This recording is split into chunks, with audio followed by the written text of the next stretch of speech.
इसके पहले वीडियो में हम लोग क्वेश्चन बनाए थे। इस वीडियो में भी हम लोग इम्पोर्टेंट क्वेश्चन बनाएंगे और एबनॉर्मल मोलर मास के बारे में पढ़ेंगे।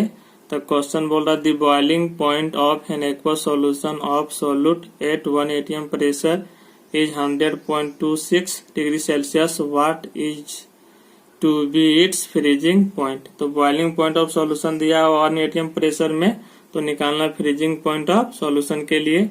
तो यहाँ पर हम लोग क्या करेंगे, इसमें हम लोग सॉल्यूशन करेंगे। तो यहाँ पर बोल रहा है आपका यहाँ पर कि गिवन दैट दिया हुआ है, क्या दिया हुआ है, टीबी बराबर 100.26 डिग्री सेल्सियस। इसलिए हम लोग टीबी बराबर क्या लिख सकते हैं कि 273 प्लस 100.26 केल्विन बराबर लिख सकते हैं हम लोग 373.26 केल्विन। और यहाँ पर जो होता है आपका कि 1 atm प्रेशर में जो होता है टीबी नोट का जो होता है टेम्परेचर, ये होता है 373 केल्विन। तो हम लोग क्या निकालेंगे, डेल टीबी बराबर क्या हो जाएगा यहाँ, टीबी माइनस टीबी नोट। अब इस वैल्यू इसमें बैठाएंगे हम लोग। डेल टीबी बराबर क्या होगा, 373.26 केल्विन माइनस 373 केल्विन बराबर आ जाएगा आपका 0.26 केल्विन आ गया। और टीएफ हमारा टीएफ नोट का जो वैल्यू होता है 273 केल्विन होता है फ्रीजिंग पॉइंट ऑफ सॉल्वेंट के लिए, वाटर के लिए। तो हम लोग को यहाँ क्या निकालना, टीएफ बराबर वाट, टीएफ बराबर वाट। तो हम लोग जानते हैं यहाँ पर वी नो दैट, क्या जानते हैं हम लोग यहाँ पर जो होता है कि डेल टीबी बराबर जो होता है आपका के बी इंटू मोलालिटी। इक्वेशन हम लोग 1 मान लेंगे। ये कहाँ से मिला हम लोग को, एलिवेशन ऑफ बॉइलिंग पॉइंट से ये फार्मूला मिला है। डेल टी एफ बराबर जो होता है के एफ इंटू मोलालिटी। इक्वेशन हम लोग क्या मान लिए, 2। अब हम लोग इसमें बात करेंगे from equation 1 divide 2 we get, हम पाते हैं। तो हम लोग यहाँ लिख सकते हैं डेल टीबी बाय क्या हो जाएगा यहाँ, डेल टीएफ बराबर क्या होगा, के बी इंटू मोलालिटी। और यहाँ क्या हो जाएगा, के एफ इंटू मोलालिटी।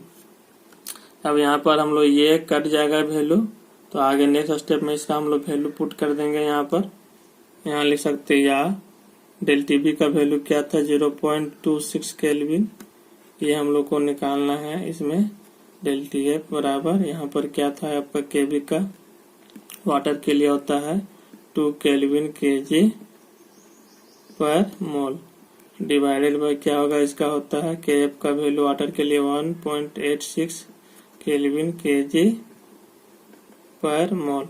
ए से ए कट गया, ए से ये। अब इसको यदि हम लोग डेल टी एफ बराबर क्या करेंगे, सॉल्व करेंगे, तो हम लोग लिख सकते हैं यहाँ पर 0.26 केल्विन इंटू 1.86 डिवाइडेड बाय 0.52। तो इसको यदि हम लोग सॉल्व करते हैं तो ये वैल्यू आ जाता है 0.93 केल्विन। तो हम बोल सकते हैं कि डेल टी एफ बराबर कितना आ गया यहाँ पर हमारा 0.93 केल्विन।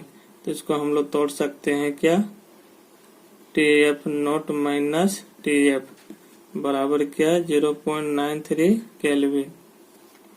तो हम लोग आगे स्टेप में इसको क्या लिख सकते हैं कि इसको इधर ले जाएंगे, टी एफ बराबर T F note minus 0.93 kelvin, या टी एफ बराबर इसका कितना 273 केल्विन माइनस 0.93 केल्विन। तो ये वैल्यू कितना आ जाएगा यार, टी एफ बराबर हमारा जो आ जाएगा 272.07 केल्विन। देयरफॉर टी एफ बराबर जो हो जाएगा आपका 272.07 केल्विन। देयरफॉर इसलिए हम लोग बोल सकते हैं freezing point of solution equal to 272.07 kelvin. यही आ गया फ्रीजिंग पॉइंट ऑफ किसके लिए, सॉल्यूशन के लिए। क्वेश्चन बोल रहा है an aqua solution of glucose boils at 100.26 degree Celsius at 1 atm pressure, calculate the molality of solution. क्या निकालना है, मोलालिटी ऑफ सॉल्यूशन, जबकि बॉइलिंग पॉइंट ऑफ सॉल्यूशन दिया हुआ है। तो इसमें हम लोग सॉल्व करेंगे कि सॉल्यूशन गिवन दैट दिया हुआ है TB equal to 100.26 degree Celsius. तो हम लोग लिख सकते हैं टीबी इक्वल टू, क्या लिख सकते हैं इसको हम लोग केल्विन में, 273 kelvin plus 100.26 kelvin.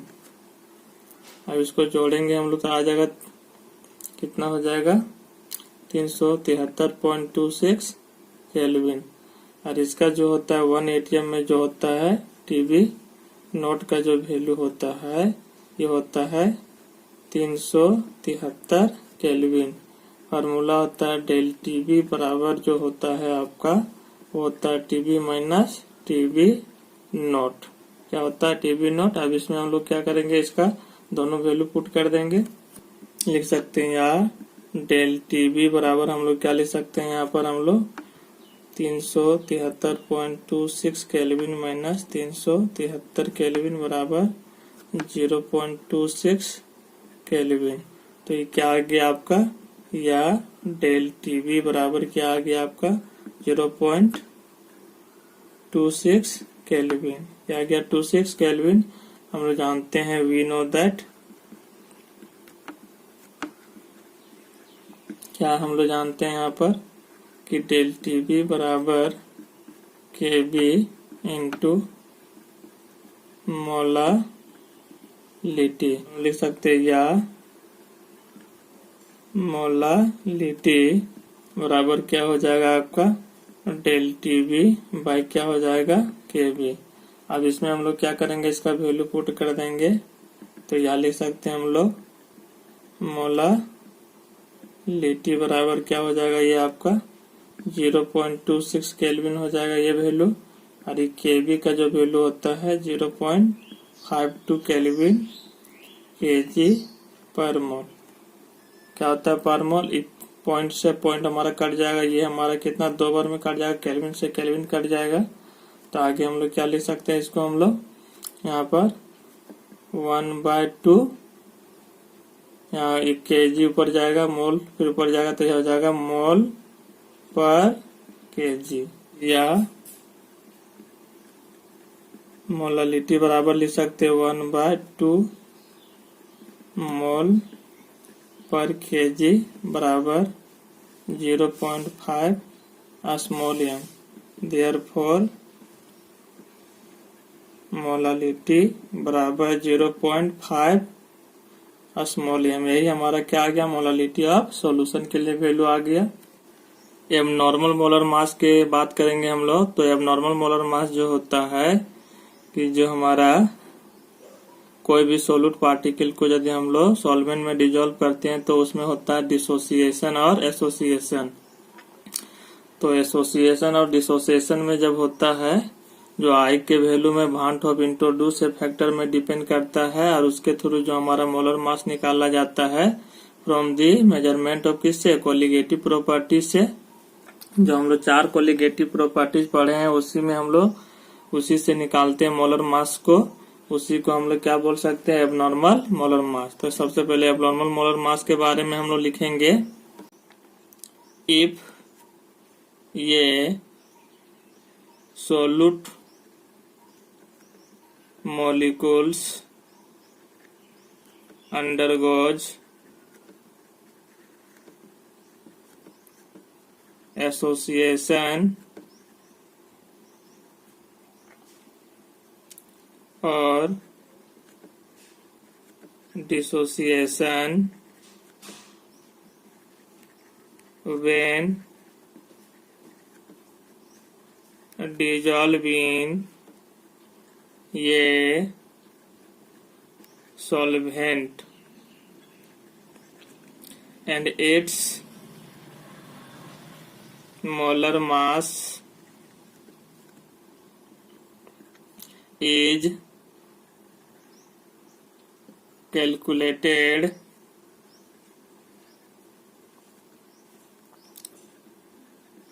from the measurement of colligative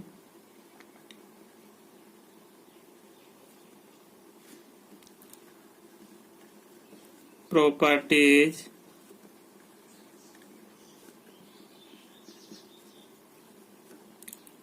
comma the observed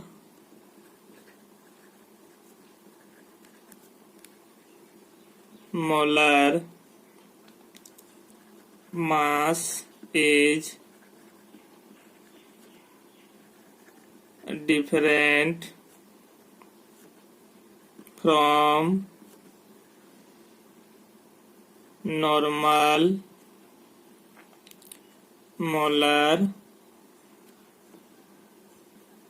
mass of solute.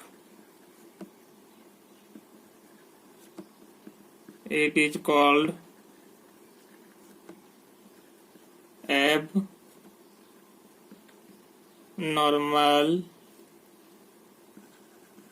molar mass.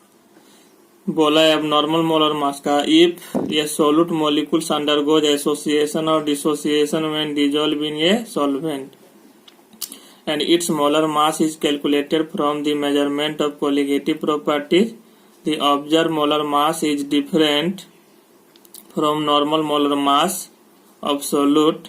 It is called abnormal molar mass.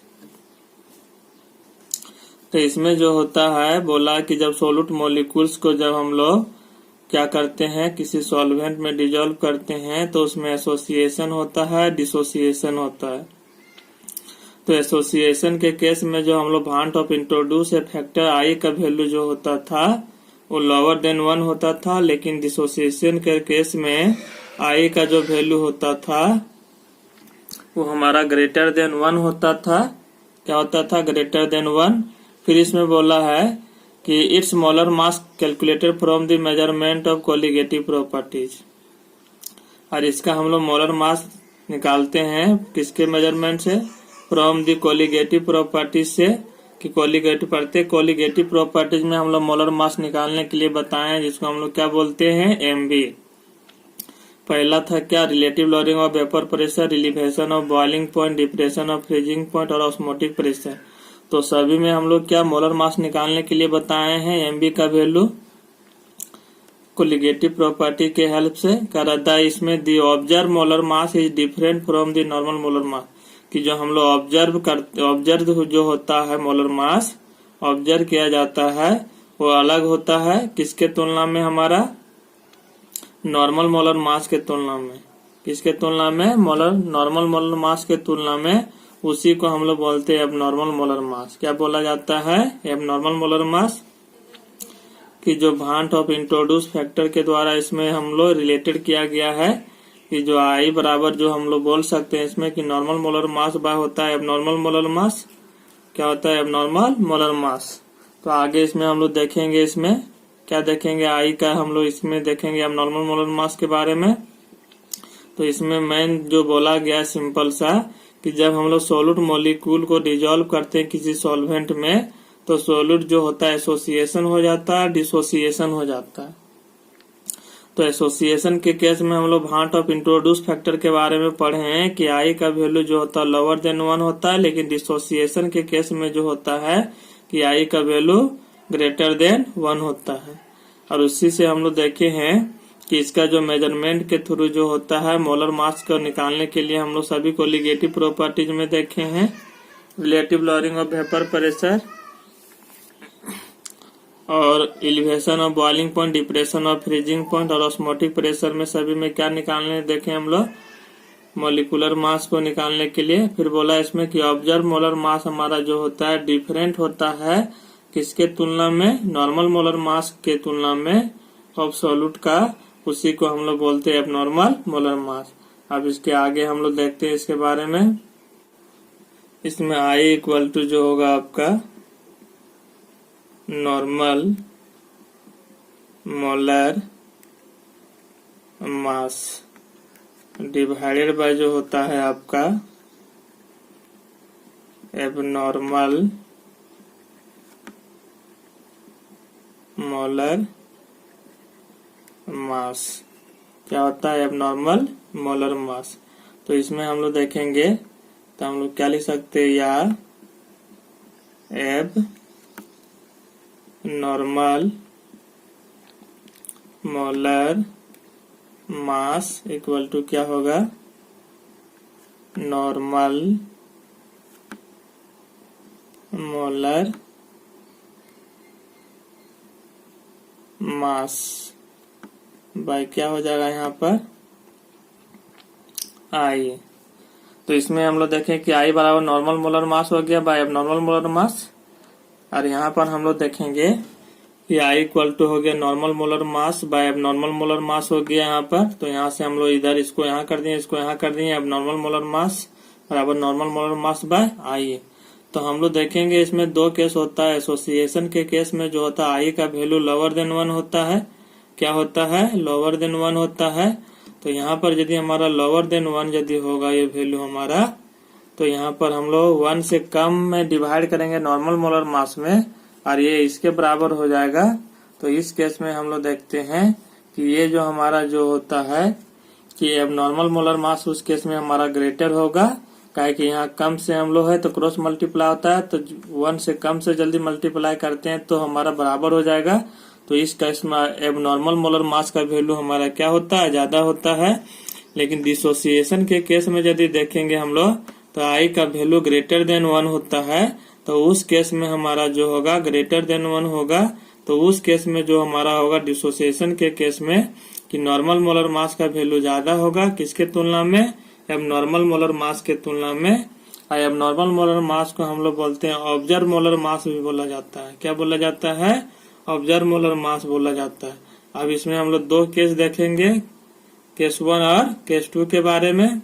Case 1 के लिए हम लोग बात करेंगे यहाँ पर, किसके लिए, केस 1 के लिए। तो in the case of dissociation of solute molecule, dissociation of solute molecule में हम लोग यदि बात करते हैं तो इसमें जो होता है I ग्रेटर देन क्या हो जाता है, 1 हो जाता है। तो यदि I का वैल्यू 1 से यहाँ पर ज्यादा होगा, इसके मतलब हुआ कि ये वैल्यू हमारा ज्यादा है किस वैल्यू से, इस वैल्यू से, क्या कि 1 से ज्यादा में हम लोग डिवाइड करते तो इसके बराबर हो जाता है। तो इस केस में जो हमारा होगा, किस केस में, इस केस में जो होगा डिसोसिएशन के केस में कि जो होगा एबनॉर्मल मोलर मास हमारा लोअर होगा किसके तुलना में, नॉर्मल मोलर मास। तो यहाँ पर हम लोग लिख सकते हैं एब नॉर्मल मोलर मास लेस देन नॉर्मल मोलर मास। तो यहाँ पर इसके केस में हमारा क्या होगा, ये ग्रेटर होगा इसके तुलना में। इसको हम लोग बोलते हैं ऑब्जर्व्ड मोलर मास भी बोला जाता है। लेकिन हम लोग केस 2 में जब बात करेंगे I का वैल्यू जब हमारा क्या हो जाएगा यहाँ पर लोअर देन 1, तब उल्टा हो जाता है। उस केस में ये ग्रेटर हो जाता है और ये क्या हो जाता है, स्मॉल। तो ये हमारा किस केस में हुआ, डिसोसिएशन के केस में। देखें हम लोग कि एबनॉर्मल मोलर मास जो हमारा है लेस देन है किससे, नॉर्मल मोलर मास से तुलना में। केस 2 के लिए यदि हम लोग बात करते हैं तो इसमें बोल रहा है in the case of association of solute molecule, association of solute molecule के बाद हमारा होगा। तो इसमें जो होगा कि I लेस देन क्या होता है, 1 होता है। क्या होता है, 1 होता है। तो इस केस में जब लेस देन 1 हो जाएगा तो इसका उल्टा हो जाएगा। इसका क्या हो जाएगा? उल्टा। तो इस केस में हो जाएगा आपका क्या हो जाएगा कि abnormal molar mass greater than normal molar mass. किसका? नॉर्मल मोलर मास था। और इसको हम लोग क्या बोलते हैं? Observed molar mass. इसको क्या बोला जाता है? Observed molar mass. तो इस समय हम लोग देखें कि ऑब्जर्व मोलर मास जो हमारा होता है ग्रेटर होता है नॉर्मल मोलर मास के तुलना में। हम लोग नोट में कुछ लिखेंगे। क्या लिखेंगे हम लोग? नोट में लिखेंगे कि आई बराबर जो होता है आपका ऑब्जर्व कोलिगेटिव प्रॉपर्टीज। क्या होता है? Observed colligative property divided by calculated colligative property. क्या होता है? प्रॉपर्टी। तो इसमें ये वैल्यू ये फार्मूला होता है, इसको याद रखना कि ऑब्जर्व कोलिगेटिव प्रॉपर्टी बाय क्या होता है? कैलकुलेटेड कोलिगेटिव प्रॉपर्टीज होगा। आई बराबर जो होता है आपका total number of moles of particles after association oblique dissociation divided by जो होता है number of moles of particles before association or dissociation।